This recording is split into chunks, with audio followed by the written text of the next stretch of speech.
Hi, my name is JJ and welcome back to the Warehouse Whiteboard. Thanks for tuning in and thank you for giving us a chance to communicate to you some of the things that are happening here as we get together every Wednesday night with our students. So a week ago, we put God on trial and we decided that we could definitively answer the question, can God be trusted? That answer was absolutely yes. And so this week we wanted to push that a little bit farther and figure out God can be trusted to what? Well, let's take a look at that. What can we trust God to do?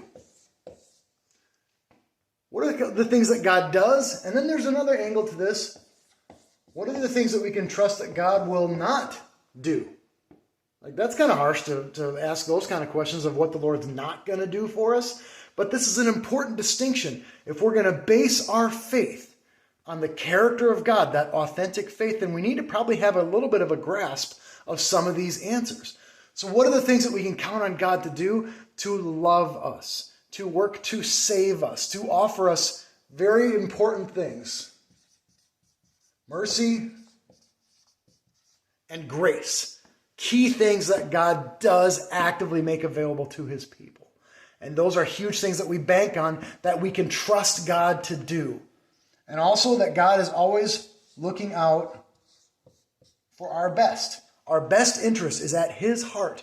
And that doesn't mean that it's always going to be exactly what we want to see. Because let's be honest, there are things that God doesn't do that maybe days we wish he would. You know, there are some prayers that don't get answered. And that's hard. And we need to make sure that we understand that God has, again, our best at heart. And so maybe these prayers don't get answered because there's something else that God is trying to accomplish. We also need to make sure that we understand that God does not give us stuff for the sake of stuff.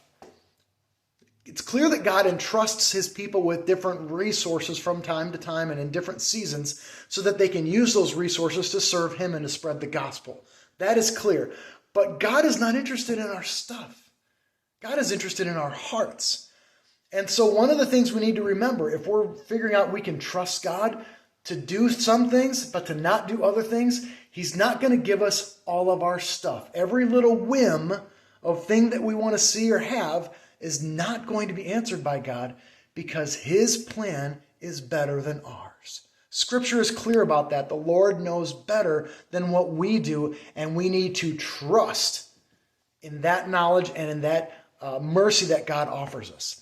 So we're building these foundational pieces of an authentic faith that is based on the fact that God can be trusted. He is who he says he is, and he's going to do the things that he says he's going to do.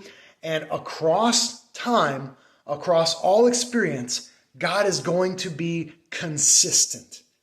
And that is a great place to base your faith, on a loving, consistent God that consistently has our very best in mind and offers us mercy and grace every day.